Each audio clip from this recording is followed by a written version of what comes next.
the Bible how it says for two people to be equally yoked. Is that based off beliefs? Or is that based off like skin color or race? Well, see, that's a good question, because when you say is that based off beliefs or is that based off skin color, it's kind of like interconnected, because the Most High is talking to his people that be in Israel, and we know that when we talk about skin color, we're really talking about race. Certain people like to muddy it up and say, why you always go with skin color? It's really, we talking about race. So the Most High is talking to his people that being the Israelites, and within that, and in regards to you fellowshipping with brothers in terms of you being equally yoked, that's what that's getting into. You have to fellowship with brothers that's like-minded. You don't have to believe everything mutually, but you have to have a belief in the Most High mutually, and then you go from there. So that's what that's referencing in terms of, I think that's 2 Corinthians 6:14, just talking about how you shouldn't be unequally yoked with people that are unbelievers. You want to aside yourself from those people and fellowship with brothers that's believers. That way you grow and you go from there. Just like how you was telling me, you said something about how, you know, you had a few atheists that you can't really like connect with. You keep your distance. So that's a good thing, and it's one of those things where you identify. It's all spiritual. So yeah, that answers your question, brother. No problem. So like, what initially gave you a belief in the Most High? Gave me a belief? Yeah, like what sparked your belief in the Most High? Like, what was it? Because you pretty young, like you 16, right? Yeah, 16. So, you know, it's interesting that you have a belief in the Most High at a young age. Not saying that, you know, it's uncommon, but usually, you know, you find that as you get older, like you find that connection, or that you develop some sort of relationship, or you just have a yearn for the Most High as you get older. So what initial belief was there for you? Like, what sparked your belief? Honestly, as I got older, it was really all the evil that I was seeing in this world. Okay. It was all the demonic. It's so much that I've seen at such a young age, but it's really been like the evilness that I've been seeing around the world. Right.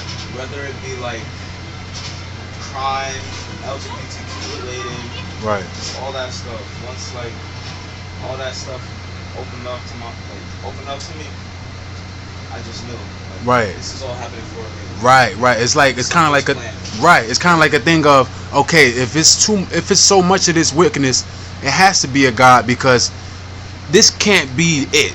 You know what I mean? Like, all this evil that we seeing, all this weird stuff, this can't be it. There has to be some sort of other side to this, some sort of, you know, yin to the yang of this. And the yin is the righteousness.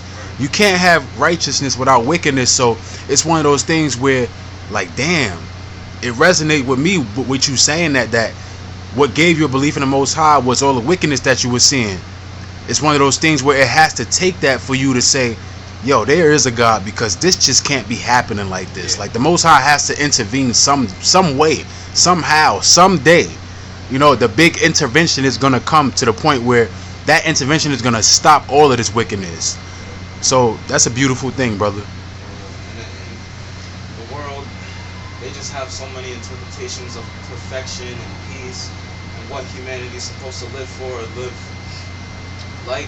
Mm-hmm. And it makes no sense. Right. It don't look right. It don't look normal. It don't look natural at all. Right.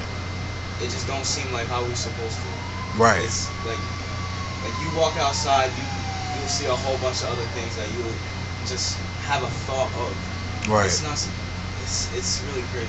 Right. It's not supposed to be like this, and that's a beautiful thing that you even thinking like that. That means that you have that indignation that's gonna grow. You know, it's not there yet, and that's a good thing, because you're young, so you developing that. Sometimes as a black man, just on the outset, that righteous indignation is what can like repel people. But it's a beautiful thing that you have that. Like, you have that. That's in regards to like the conception of it. You know, it was conceived, but it's gonna grow. So it's a beautiful thing that you able to see that, and you see something wrong with it. It's not just, okay, I see it and I accept it. You actually see something wrong with it. And that's the beautiful thing just about the fact that not only you're 16, but you're aware. You understand that this is wrong. You understand morals.